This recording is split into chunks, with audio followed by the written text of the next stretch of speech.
It's a wacky Wednesday here on the D. You can follow along on all Disruption Network social media platforms. We're live on Facebook. We're live on Twitch. We're live on YouTube.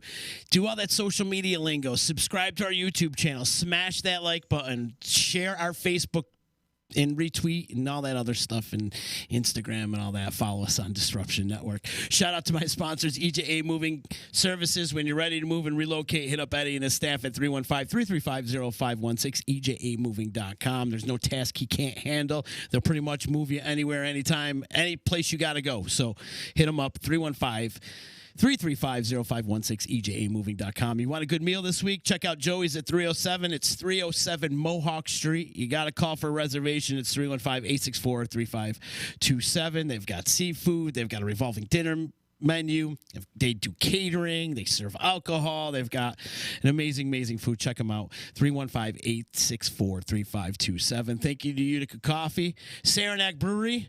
Always give a big shout out to Saranac for keeping our refrigerator stocked with UC and seltzers and all the delicious soft drinks that they provide here at the D. And also shout out to my attorney, Dave Longaretta, 315-735-6162 if you need some legal advice. And also ballsyballwash.com. Use promo code members only for a 15% discount. Justin Parker, I feel like you can use some Sack spray in your life. I think everybody could, but particularly me. You know, we're getting into the summer months. This is it. Into the dry, and it gets a little humid around here, today being a good example. Yeah. You can see that I got the shortest shorts that I possibly could have. Yeah. Nothing complements that better than a ball wash. And I could practically see your balls in those shorts. Well, I did that for you. Thank you, man. Because we are such friends. Yes. And it has been so long since I've seen you. It has been so long. And make sure you walk out of here with a little tub of nut rubber ball wash or something, because as you walked in, I could tell you can use it. A tub, you yes. say? Oh, wow. Perfect for dipping. I give you a rim of it. Excellent. That's all you need. A little dab. What's up, bud? How are you? It's good to see you. I'm good, man. You know, I'm living my life, yeah. trying to do my thing the way that I know how. It's really good to see you as well. Thank you for having me. Yeah, I'm glad you're here. You know, you've been bouncing in and out of here for a couple of years now. Yeah. We've always talked about some fun things, and you got your music career restarted again. Can you believe it? No, I can. My stars and garters here. Yeah, it's true. It's one of those things where I feel like I go into hibernation modes. Yeah. As a creative, it's difficult to be creative all the time, as you know. You know, sometimes you just don't feel like you're doing your best work. Yeah. So I got back into it a little bit, dipped my toes into the water with career mode. And that was great. I really love those guys, love what they're doing. Me too. And then I, had a kid, which was a big thing. Congratulations. So love my baby Frankie. And that's been my main focus, but the music came back around. It just felt like the right time, and here I am, once again, the drummer for Our Common Roots. Yeah. How was it jumping back in the saddle with those guys again? Was it like riding a bike, like they say? I would say so. Yeah. It's definitely difficult and nerve-wracking. I'm a very nervous person to begin with, which some people might not believe because I act such a fool. But I don't get that from you ever, bro. I've known you for a long time. I never get that nervous energy from you. I try to channel it in some sort of like positive, frenetic way, and usually it just ends up being mouth diarrhea. You know, I just keep talking and talking, and somebody's got to wrap me up. But yeah, I mean, getting back with those guys, I've remained friends with all of them throughout the years. It's just one of those things where, it's about 3-4 years ago, I decided it wasn't for me. It came to a head where things just boiled over. You know how bands are. It's like having a relationship. It's a romantic relationship in some ways. It's tough. But also you have to balance the business with the fun. And it was time for me to walk away. I was still in school at the time. I was at MVCC. I was getting married. I got married shortly after that. I was kind of taking a different role in life at that point, just working on some other stuff that was personal. But the music never leaves.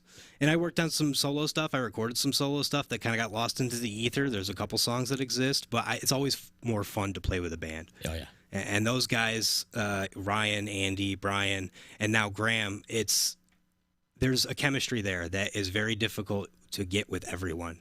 It's not easy to just jump into something with someone and do that. And we had years of experience together. We built that band from just a couple of stoners in a basement to playing on the Saranac stage, which was a huge goal for us. Yeah.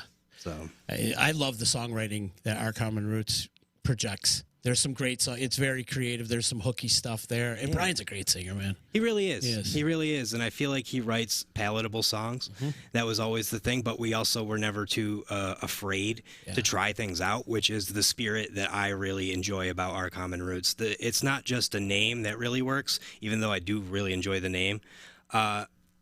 We all came from different backgrounds. You know, I'm a punk guy. I came from the punk background, being a singer and then a guitar player. And then I started transitioning into singer-songwriting or whatever. But, you know, you have Andy, who's a jam band guy. You have Ryan, who's kind of trained by the school way. You know, he actually knows music theory and he has perfect pitch and all of that. You have Graham, who I haven't figured out yet, but I love the guy. I love the guy. He's just got good. He's got good chunky bass riffs, man. And you know, it all just. And Brian, you know, he's got a soulfulness to his voice, and I've seen him write songs on the spot that stayed in the set, you know, ad infinitum. So, it just really works, and you can't shake a stick at something that really works. You can't discredit that. If I can add in a little something, I've known Graham since 1996, and I still haven't figured him out. And he worked for me for a couple years at the electric company. We're gonna get there. We're gonna figure him out. We're gonna drill down, and we're gonna figure it out. But you know what? He gives me eggs all the time. Yeah, which is really cool. Graham's a genius. He is what he is. He's a genius. What a Renaissance man. Right, exactly. He's a man of many talents. Yeah. And then for he sure. can just blow you away with some conversation too. You're like, what? I got that vibe too, you know, because I kept hearing about him, and I knew him loosely through roller derby back in the day. My very first band, Phylactic, you know, the singer JD Love, she was in roller derby, so like on the fringes we had met a few times, but I kept hearing like, oh, you're gonna love this guy. Like he's such a nice guy. Oh, it's gonna be great. And really, we got on right away.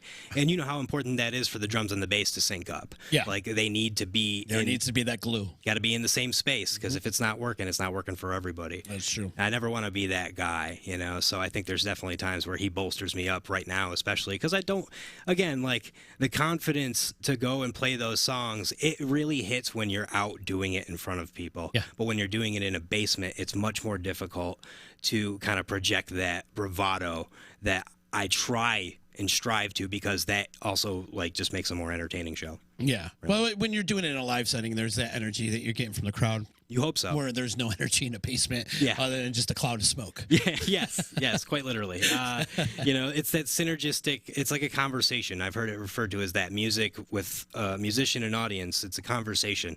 You know, we're meeting in the middle, and we respect each other, and we love what all of this creates, but one doesn't happen without the other. I love being at a big concert and you can actually see it. Like, say you're sitting up in the rafters or in the nosebleeds, you can actually see, at least I could, the energy being shifted between the band and the audience. And Fish, for example, it's one of the bands that come to mind.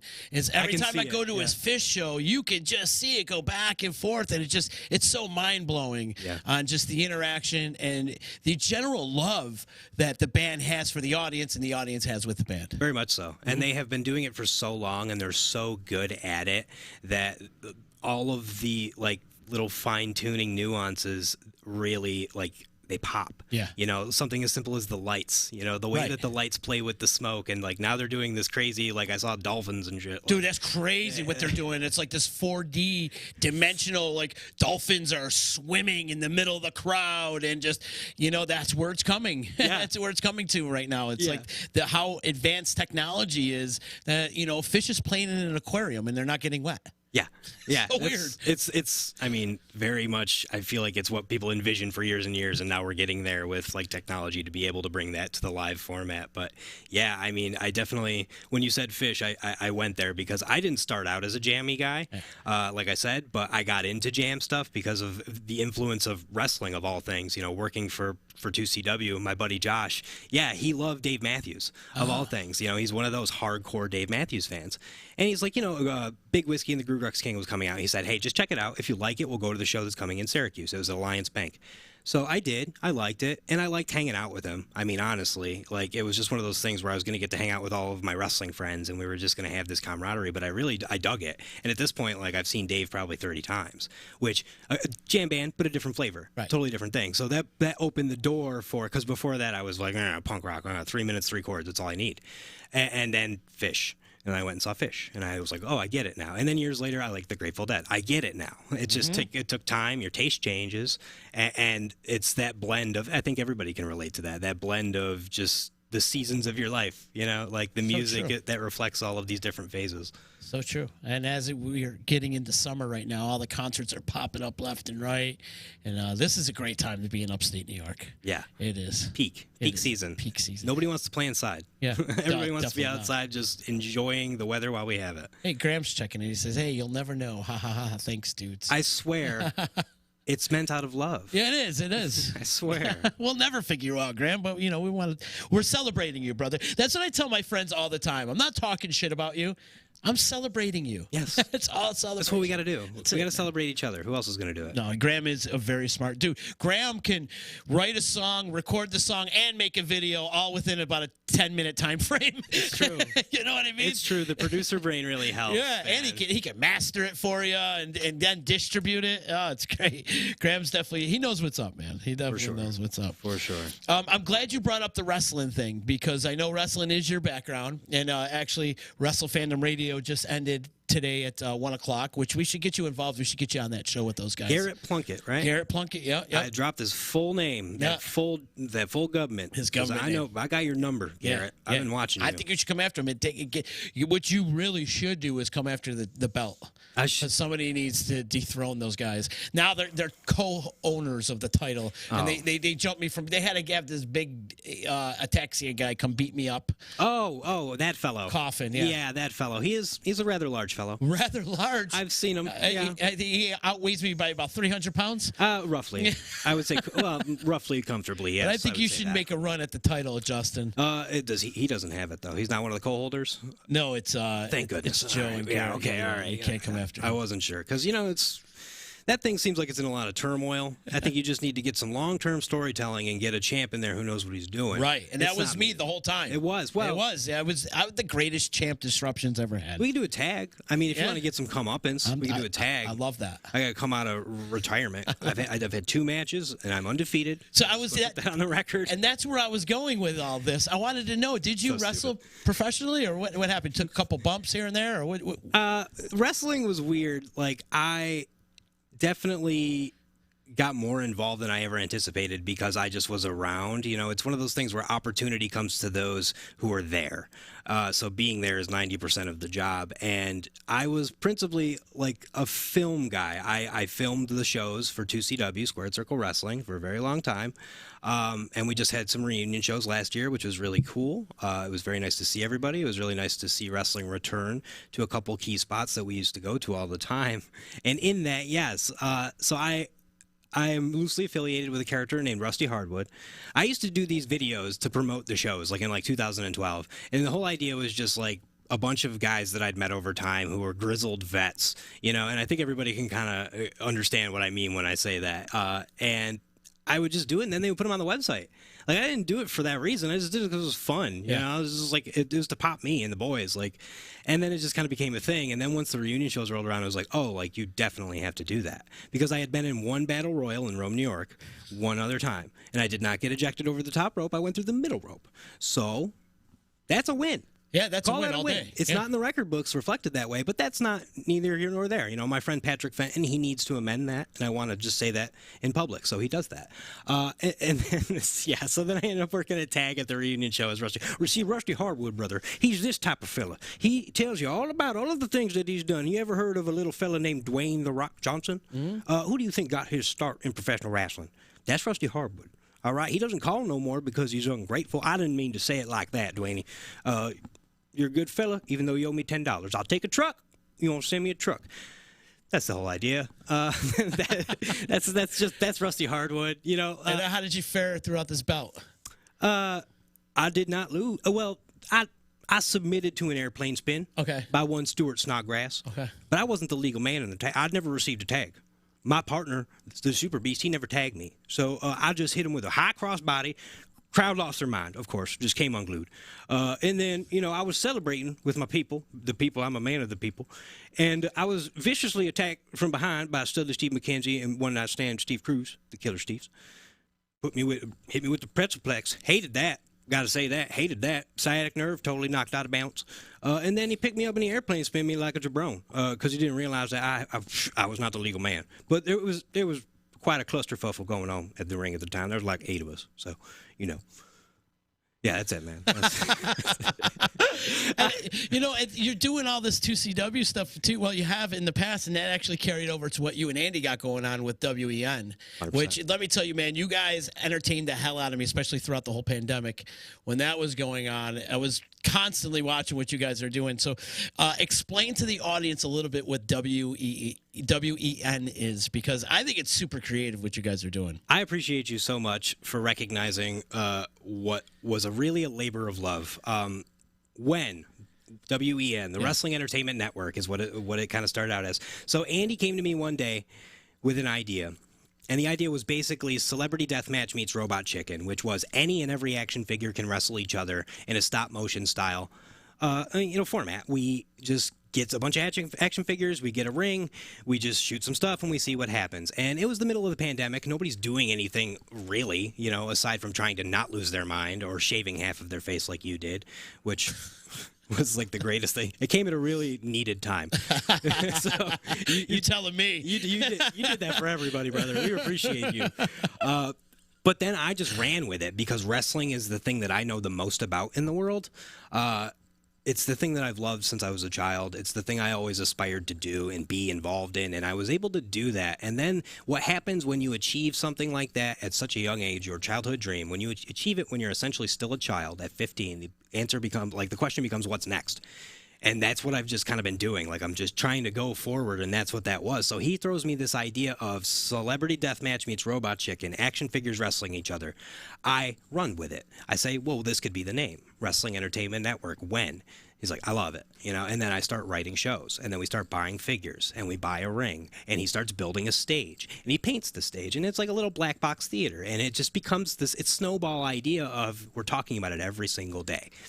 And so much so that it's like, all right, well, now it's time. Like, now we have to do this. So we did. We started shooting episodes. We got 3 in the can, and we decided to go for a 13-episode full-length season. All available on YouTube, WEN Wrestling, at WEN Wrestling across all social media, TikTok, Instagram. We don't really do Twitter because, wrestling Twitter is just a terrifying place. If you've ever been there, please come talk to me. We can get through it together. And yeah, man, so like we have Bob Ross, we have Goldar from Power Rangers, we have, people from Star Trek. We have Mr. Clean, who is our huge villain right now. He was the big season finale guy. What was the He-Man character you had? We had a few of them. Yeah, there's a couple of them. Yeah, we have a few He-Man. Man-at-Arms was one, right? We have Buzz-Off, who is the bee guy, and then there's Triclops. He's in there somewhere. That's what I was thinking of. We've got the Ninja Turtles. Mm-hmm. Nostalgia is something that kind of resonates with everybody, and to me, like, we all know that there's so many action figures in the world, and being a wrestling person, that's right up my alley. Like, I collect certain wrestling figures because it really just hits that bone for me. You know, like, it's the stuff I always wanted when I was a kid. You'd see it in the magazines, and you're like, shit, that's so cool. I wish I could have that. Well, now I'm an adult, and I have nobody checking my money because I'm an idiot, so I buy these toys, and we made them wrestle each other, and it was just fun, man. It was just trying to be a comedian without really having any sort of training wheels to do so, because it was a lot of trial and error. We shot it all in-house, like at my house, sweating it out at like midnight, 1 in the morning, losing our minds, and Andy would edit for marathon sessions. So it became this thing where, like, we did this big season finale, and we're like, all right, we need to kind of cool the jets and reformulate for a season 2, because we definitely have something that we're enjoying doing, and we want to keep it going. And the biggest thing is, like, all of that was just completely improv. Like, I wrote formats for about 8 or 9 shows. We only followed the format up to like the 3rd show, because you realize the limitations of what you're doing. But when you have nobody else to do it for you, you just got to do it. You figure it out. Like, you figure out AV stuff, or you figure out how to edit videos, or like, what's TikTok? Like, I had no idea. I was not involved in TikTok whatsoever. And then it became this world of like, and we met a lot of like legit fans, dude. Yeah. Shout out to my dude Brady, who is in Massachusetts, who like makes websites and memes for us and stuff. He's like this 17-year-old dude he was like, you guys are awesome. Like, there be nights where it's just him in the live. That's like, super cool. Dude, like, if you hit one person in that way, that's all you need. That's really how I feel about everything that I do. Like, one person comes up to me like you're like, yo, this is awesome, dude. that's it. Like, that'll float me for another year. And we were at that party a bunch when Career Mode played and Handsome Bob and stuff in back on Bleecker Street or wherever, Broad Street or whatever it was. Keep Flying at Main Studio, Keep Flying, that's right. That's right. That's what it was for right around the holidays. Shout out my boys. I heard they're coming back. Yeah, they are, in August. Is that public knowledge? Creek. People know about that? I don't know. Kayfabe, brother. Kayfabe. I didn't even know the venue, but that's rad. Those dudes are so super cool. Great band. I saw that dude, John Ryan, he's the sax player. I saw him roadie for a band 4 Year Strong out in Syracuse. They were playing in the back of a church. You remember that venue? Like, I can't remember where it was, but it was like, typical hardcore type show. And then I found out he was in this band. And I sent him a message. I'm like, yo, you are the coolest dude in the world. Like, I just love your band. I love what you guys do. Like, thank you so much. And we just stayed friends after that. So then they came to Syracuse and we went to Strong Hearts and like we just kind of hit it off. And then the next time they came, I saw AJ. Yeah. I'm like, AJ, you are everywhere that I go. Like, what is it with you just being that dude? He's like, well, I'm here to see Keep Flying. And then that came into the snowballing of like, hey, well, we should bring him to Utica. I'm like, yeah, absolutely. Like, we should definitely do that. And you guys did. It happened. Shout out to AJ. He did a lot of that legwork. Like, he really took that ball and ran with it and scored a GD touchdown. AJ's becoming like this music promoter, which I was talking to him about it the other day. I'm like, you're really doing great, man. We need more people like you. It kind of reminds me of me when I was his age, out there freaking hustling it and doing it. True. But what I wanted to make mention is that we were at that party and me and you got together and started talking, and all I wanted to know was about WEN, Wrestling Entertainment Network. That's all I wanted to know. I didn't care about, and I love Career Mode. Don't get me wrong. And if I got to get those guys on this show, by the way. It's so true, though. But I was like, I didn't care about the band or the music or the party or the atmosphere. I just wanted to know about the wrestling. And we sat there and talked like two little kids. Like, you were super excited to like talk about it, and it was good. I love when you're very passionate about the projects you get into. That's it, man. Like, you got to do things that you care about, and because it's going to translate, and otherwise it's a waste. Bad time's a waste of time. Totally. And that really did tickle me super hard. Like I said, that stuff really, it sustains you as somebody who's doing stuff because you feel like you're just screaming into the void so often. Yeah. That it becomes like the echo coming back at you is so difficult to deal with, and to deal with people who just like, yeah, that's cool. Yeah, that's great. But people who actually take the time to give you details as to why it's good or great. That's why, like, if anybody ever asks me anything, which they rarely do, but if they ever ask me anything like wrestling related in particular, because like, dude, I filmed Brody Lee, Luke Harper, Kevin Owens, Sammy Callahan. Before they got huge. I watched them workshop stuff. Yep. And like, I worked with them every month, 1, 2, 3 times a month, and it was one of those things where like, you pick up so much stuff through osmosis, and to be able to kind of relay that to somebody in a non-condescending way is a real skill. And that's just what I want to do. But I also just love to talk about it because it's just so much fun for me. So you come at me and you're like, yo, When is super cool. I really enjoyed it. It really was something I like got on with at a time that we felt like people needed it, and that sounds so stupid and pretentious out loud, but we needed it as people. Yeah, just to keep the creative juices going. Just to have something that made you just go like, because, the bands can't play out as much. I wasn't even playing in a band at the time, but like Andy couldn't play out as much. What are you going to do? You're locked in the house, or what are you going to do when you just feel stagnant and you need something? It's hard to like put them down once I pick them up, but I think sometimes you got to, because you got to go on to the next thing. And that's not what I'm about with anything I have going on currently, but it's just one of those, like, I think that's a strong suit as well, is to know when it's time to like just move in that direction and just go with it. Ride the wave while it's going, baby. That's it. It's difficult. Ride the snake, brother. Jump on, man.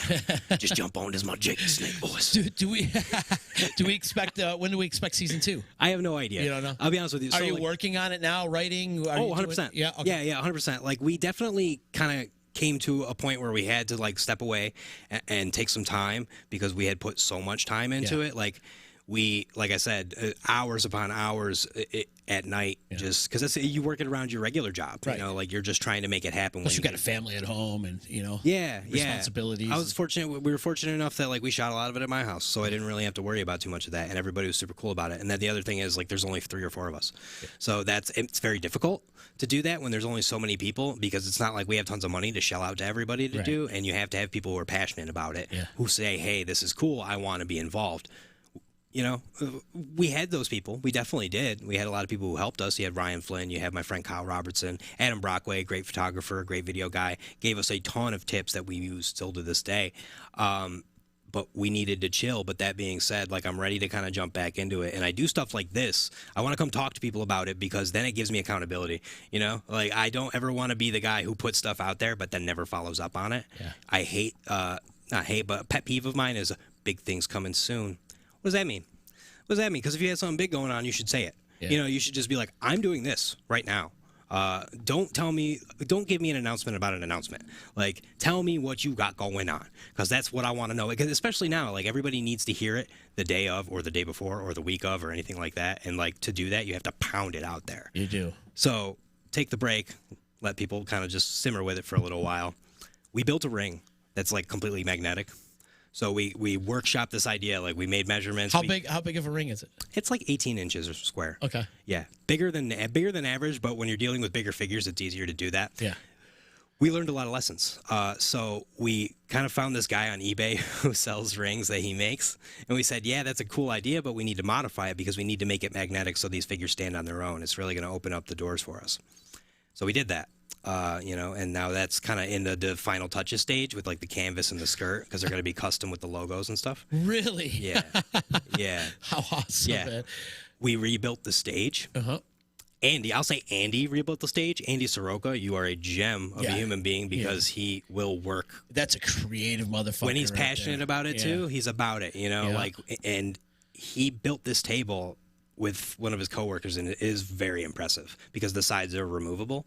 Like, really opens the doors up. But it's like 8 foot long. Like, it's a huge, but you learn that, you know, like, you learn what you need and what you don't need. And, like, if you want to make it the best that you possibly can, this was the idea. Like, we kind of just flew by the seat of our pants because we had no idea what we were doing. Now we have a little bit more, and we said, let's just throw it out. Let's come up with something new, because it's going to be even better.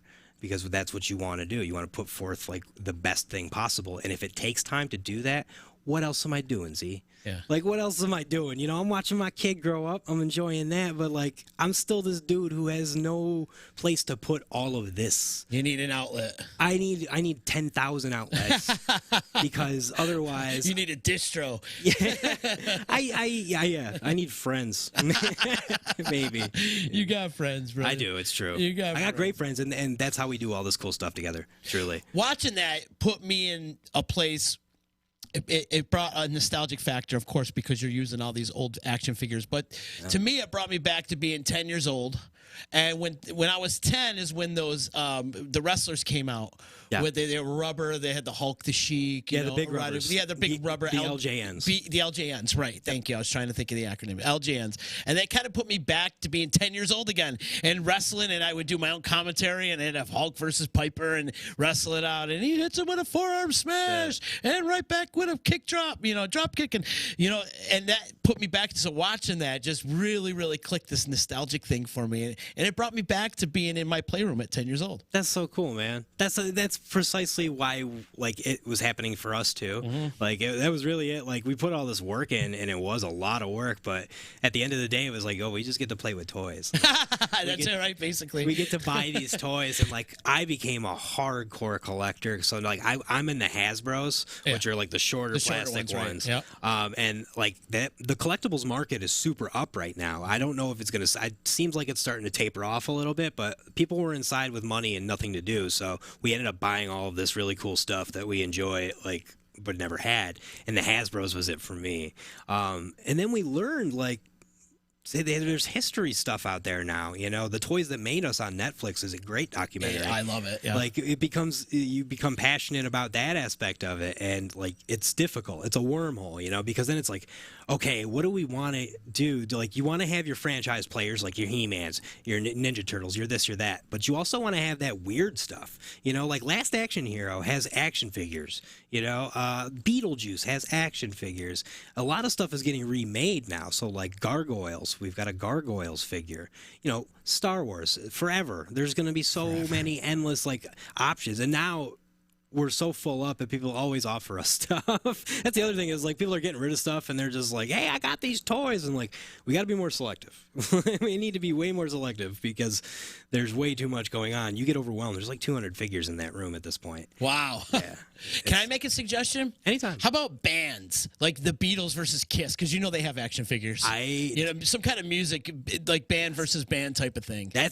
And you talk about the nostalgic factor because that's what we're really trying to like instill, like kind of spark in people. So it's really great that happened with you. And like now you've opened this gate of, I remember having the Kiss figures with the stands that spelled Kiss. And then they had the Psycho Circus figures, which were like a separate thing. I had the Alice Cooper figure where you could decapitate him because my dad did not understand like age appropriate things at all. But that is, yeah, absolutely. I have a Beatles figure because the Blue Meanie was just so cool looking. I'm like, dude, that's going to pop on camera. So that's a great suggestion. There's so much. There's so much. You got content for days. Yeah, You there's really so do. much. It's just the time. Like it's like the books I want to read. It's like I don't have enough time to put together the matches that we could do because there's just an endless supply. Yeah. Right. I'll switch it up a little bit. Talk music. When does Our Common Roots play again? Our Common Roots plays this Saturday, the 18th. I can't say the country club's name because it's Chaguga. I don't know. I've obviously never been to a country club unless it's for a wedding. But they're going to let me through the door to play some drums for the very first time with Our Common Roots in 4 years at the Gala for the Neighborhood Center. Oh, cool. Yeah, it is the Gala de Mistero. We actually just put a video out last night, kind of promoting that. But the videos that we're trying to put out now, like I definitely want to make mention of that because we're just trying to show ourselves a little bit more and kind of breathe a little life into the band and get a social media presence that doesn't really exist at the present moment. Facebook is where most of your fans are already. And I feel like they're kind of disconnected and don't really know who Our Common Roots is. And that's not just me speaking. I think everybody feels that way. So we're trying to push in a direction that says, hey, this is still Our Common Roots, and it's shades of the OCR that you have seen in years previous, but it's going to be something a little bit different. So, yeah, we're playing the gala this weekend on the 18th. It's at the Chaguga, I don't know, Teugega. There you go. Just look it up. Neighborhood Center. It's a great cause. That money goes directly into the community, which is a great thing, and it's a black tie affair, so we're going to look really spiffy. But then we're playing What the Truck next week. Oh, cool. Tuesday the 21st. We'll be there from 5 to 7, so we're really looking forward to that. My baby's going to come see me play. Not my wife. That would sound weird if I called her that. My actual 6-month-old Just baby. the kid's going to show, the wife's going to stay home? Well, I figure she's old enough, man. Yeah. You got to let them get out of the nest once in a while. She just gets an Uber or something? You just, well, I've been showing her, which ride shares. That's, she's getting it with the thumbs, but she usually just jams it into her mouth. And then, we've got 7 Hamlets in July. We've got Woodland. We're going back to Woodland in July. Really looking forward to that. We definitely have some openings in the schedule. So if anybody is looking for some entertainment, particularly a band that's a rock and roll band first and foremost that wants to play an entertaining show and also experiment with some weird jammy spaces. I love it. Yeah. I love your band, man. I love what you guys are doing. There's a really, really, like the music scene right now is really vibrant. It's flourishing. There's like Genesee Joe was on Local Music Monday a couple weeks ago, and he had made mention that there's all these new bands rising from the ashes of COVID right now. There's a bunch of local bands that weren't around before COVID, and all of a sudden, you got bands like One Man the Band and Handsome Bob and Career Mode, and there's a lot of Lower great Tulpa. bands. Yeah, Lower Tulpa, that's another one. Vaporize. I keep seeing Vaporize everywhere. They're out of Syracuse. They've been around for a little while. Yeah, they're popping around. Yeah. But there's all these great bands are popping up out of nowhere, which is great to see, man. I feel like strength in numbers, and the more bands out there, the more attention we could get towards our ridiculously talented music scene. It's true. It's really weird to see people come from out of town and then be surprised at things that go on, which is a blessing and a curse. Utica has always been an immensely talented place. For sure. And I got plugged into that idea when I worked at the Tram for all those years. And that's how I met you, Z.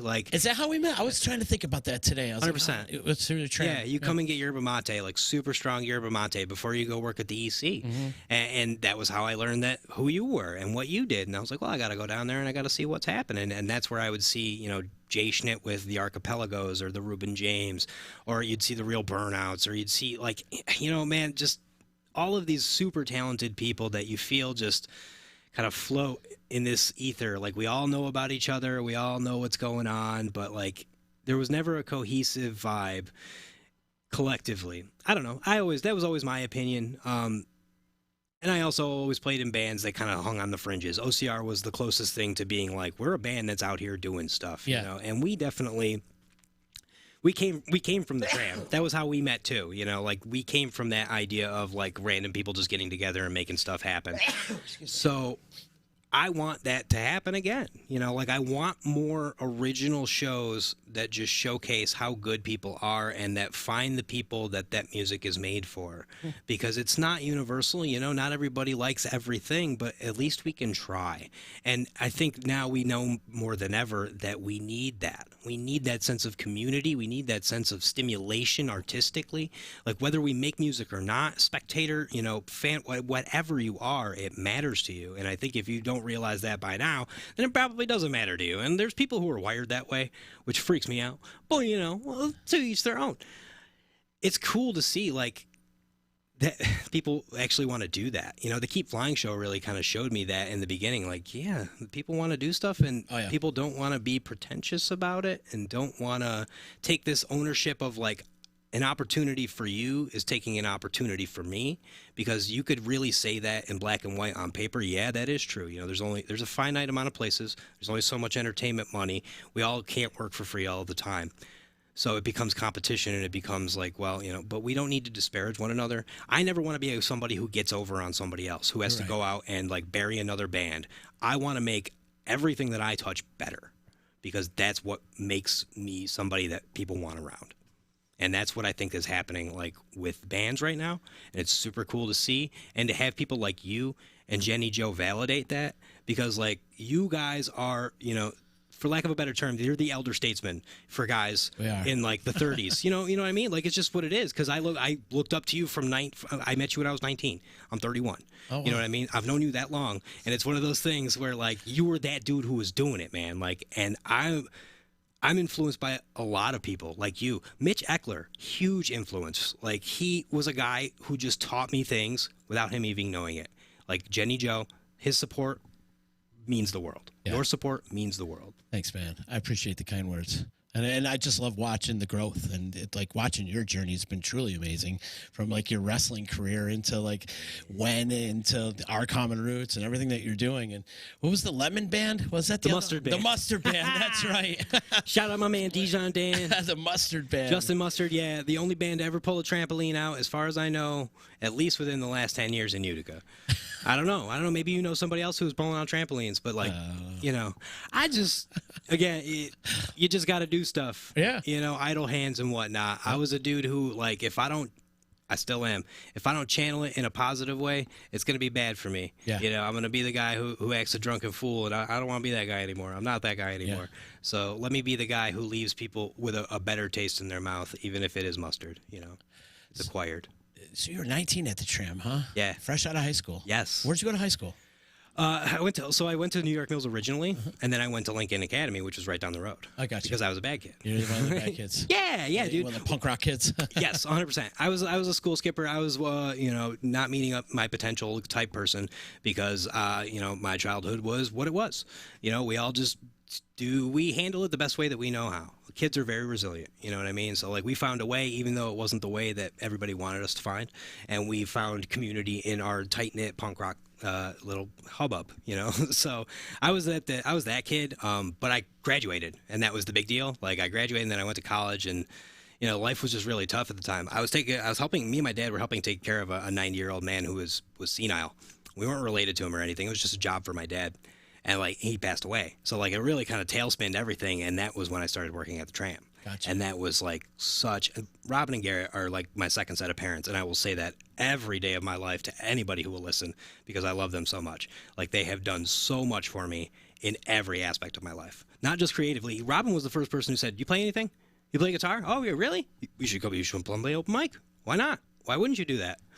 She just always like needle you. You know? Like, you she should do this. opened the doors for everybody. Yeah. Like she did. She was very welcoming and just come on in, be who you are. You know, there's no judgment here whatsoever. Yeah. Have a cup of tea, have a cup of coffee. If you got a mute instrument, get up there and play. You know, that was the great thing about the tram. And I'd really, really love to see the tram come back. But we'll see. We'll see. We'll see. We'll see. You never know. I keep hearing things. Yeah, you know? I heard a couple, 2, 3 things. A couple, 2, 3 things. Hey, Karen's checking in. Hi, Karen Vita. Good to hear from you. She's I love you, blowing Karen. kisses. I love you too, Karen. Great job last week. And You we are had the best. Great time at her art showing the other last week. It was a lot of fun. I'm sorry I couldn't be there, but Your wife popped in really quick. My wife popped she in. She did with a gift. Yes. It was super cool. She has a tradition of bringing Karen a biscuit. Ah. A biscuit and some type of fruit, because you know show days, like it's just insane. You forget to eat, you forget to you take care of yourself first and foremost, because you're doing all these different things. But it was so incredible to see the Stanley put on this art show for somebody who I have known for a very long time, and I have watched put out just quality art after quality art, quality human being. You know, she's like family to me. It was so cool to see. I was not even mad that it sold out before I could get tickets, because, as you know, as a parent, like, you never know. You know, the kid could have, she was teething at the time. She was having very bad days, and I was on dad duty, so I got to do that. But that's a good thing, because I didn't want to take a ticket from somebody else. Yeah. Like, it was so important, and I knew it was going to sell out. It was so awesome to see. And it's super cool to see the Stanley putting local artists on display, in addition to everything else that they do. It's such an iconic Utica spot. Yeah, and it's something that we plan on doing for months and months to come. We're going to take the summer off, but get back in the fall. And, Everybody wants to be outside. Because there's so many great artists. Yeah, that too. Yeah. There's so many great artists in the area, though. There's so many. The art community in Utica is flourishing right now, and there's just so many to pick from. Yeah. And I mean, we could have this event every day for 3 years if we wanted to, and not repeat an artist. It's true, and it was through Karen that I ended up seeing a lot of different new artists that I never would have experienced. Because I know people like Tony Thompson, Erica Zalatan, Alexandra. Like they're the stalwarts that I've known for a long time and like have a connection to. But then I learned of like Misty Macari, who's just incredible. Like, she does pointillism, insane. Jay Clark, who did my leg tattoo, the artist of the month over at Peter's Cornucopia right now. Love that dude as a human being, but also as an artist. That is like, he keeps posting these tattoo ideas, and it's driving me nuts, because I want them all. I want to just cover myself in his stuff. So many different artists in this area that are really just putting their stuff out there. I think, we're all emboldened by each other. We see other people doing it, and we're like, yes. Like, even my sister's a poet, and she's out there doing stuff that you normally wouldn't do. But That's awesome. I give her all the credit in the world, and it's a really cool thing to see.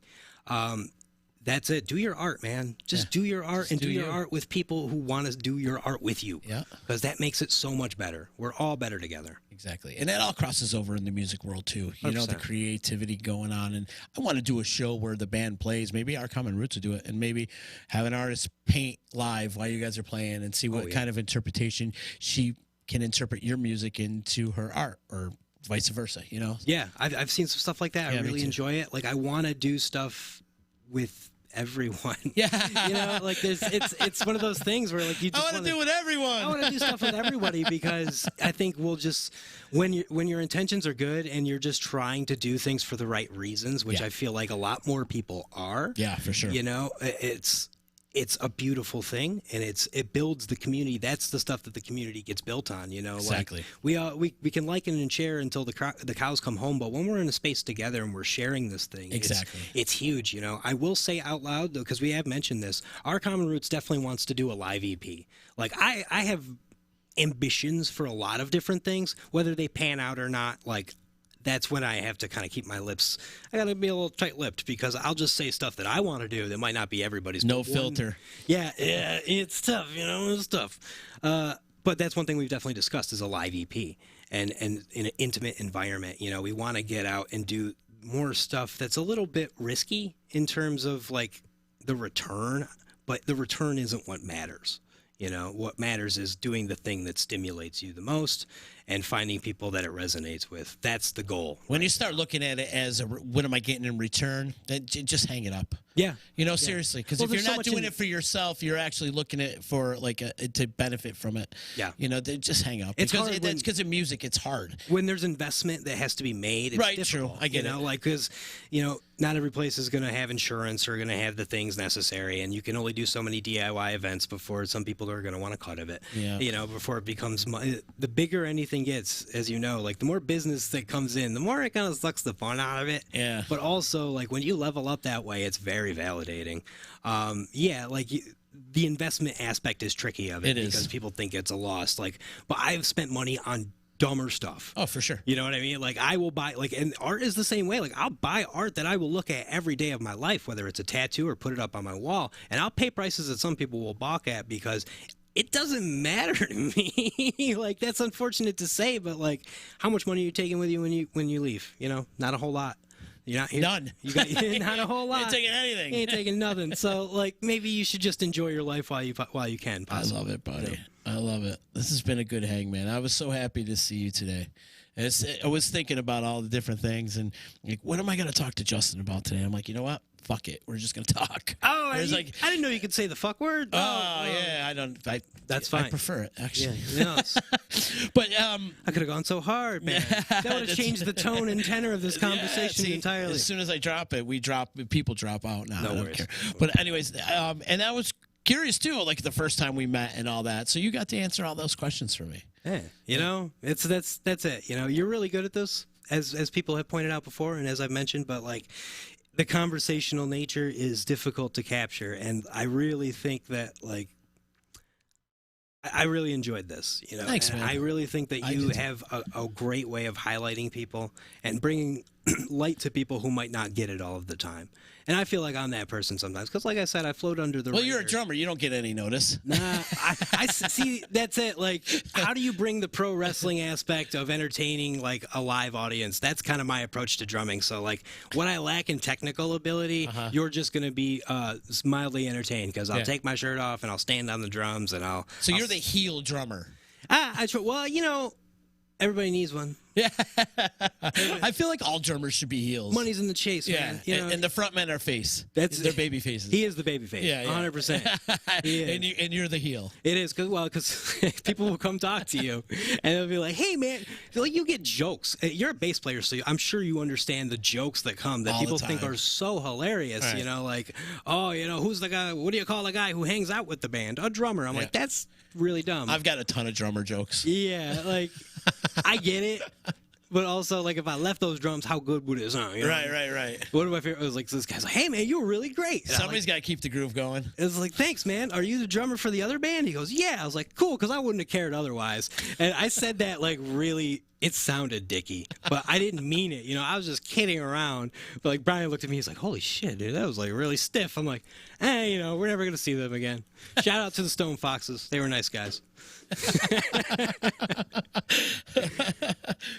Nice, man. So the order of the day is to go out and support the neighborhood center this weekend at that country club that you can't pronounce. It's in Rome, New York. It's in Rome. Check out the Neighborhood Center's website for all details. There are still tickets available. It is a black tie event. All of the money goes right back into the community. It is circus themed. It is Cirque de Rev, which is an OCR song. Yeah. It's serendipitous. Fancy that.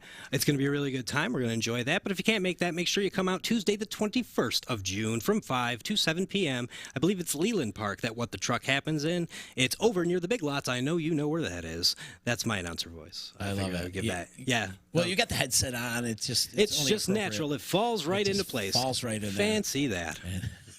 That. You automatically turn into freaking Jim Ross. Well, let me tell you something. Nobody told you that I do voices. So actually, on Saturday at 2:00, I'm going to be at City Hall for World Refugee Day as part of the Guild of Thespian Puppets. So I have to put that out there too. The fact that I just do voices isn't just to pop me and Z. It's not just to make us laugh, even though hopefully that's the end result. I am a puppeteer as well, part-time, with the Guild of Thespian Puppets, and we will be there at 2 p.m. So I'm doing that, and then I'm boogieing out to Rome for the gig. Busy. Try to. That's good, man. As much as you can. Stay active. Balance. I want to be home for my kid as much as I possibly can, but I also got to do the things that make me me and will eventually either make her proud or disgusted. Yeah. You know. Probably both. Life's complicated. It can't just be one or the other. Right. You are right. There needs to be some sort of balance You're in very life, correct. right? Yeah. For sure. Hey, when you get When up and rolling in season 2, please stop back. Bring Andy with you. We'll be back. And let's come back and chop it up. We will bring Jib the Big Rib Anderson Yep. and Chip Studebaker. You know, Bring 'em. Our characters. And our stay in announcer kayfabe characters. the whole time. I had no intention of letting you see the real me. Okay. And I was hoping you would bring as many people that you could confuse as possible. Yeah. Like, oh yeah, my friend Justin's coming over, and like, no, not at all. Yeah, no, we would love to, man. Absolutely, we'll get something together. Chip soon. Studebaker. Chip Studebaker, that's right. Hello, how you doing? How'd It's you come me. up with that name? I said Chip should be the name, and I don't know. We just bandied it back, we bounced it back and forth together. Yeah, Studebaker's an old car. I used Studebaker a long time ago, and I spelled it weird for another thing that I was doing with somebody. It was backyard wrestling commentary. Yeah, just kind of fell into it. I just like coming up with stupid names. And the Big Rib. The Big Rib, R-I-B-B or R-I-B, whichever one. That was him. That was all him. He's like Jib Banderson. I'm like, I don't know where that came from, but he sunk into it, and now once he puts that headband on, Yeah, he wears it. he unlocks. Yeah. You know? He projects. He just this guy who is just debaucherous in every sense of the word. I gotta keep him under wraps a little bit, like a mummy. You know what I mean? Have you ever seen a mummy? Z up front, No, I haven't. in person, No. terrifying. Let me tell you that. But they're under wraps. I love it. Check out When too on YouTube. What's it under? The Wrestling Entertainment Network on YouTube. 13 full-length episodes right now. There's It's also all sorts of other stuff. Please It's check it super out. creative. At It's When Wrestling. hysterical. There's a lot of comedy in that, and just what you guys are doing are fantastic. And Robot keep it Chicken up, man. meets Celebrity Deathmatch. Bow. Z, he's going to be in the next season. I would love to. I'd love to. It's going to happen. Keep shining, my brother. And I'll definitely be out to see OCR really, really soon. And make sure you guys go out and check out Our Common Roots. They're a great band. I love what you guys are doing. So shout out to the boys in Our Common Roots. Real quick shout out to EJA Moving Services. Joey's at 307. Utica Coffee, Saranac Brewery. My attorney, Dave Longaretta. And Ballsy, ballwash.com. Use promo code members only for a 15% discount. Yeah. Justin Parker, you're a gem, buddy. Thank you so much for joining me. I love you, Z. You're the Love you man. too, man. Wash those balls, brother. Absolutely.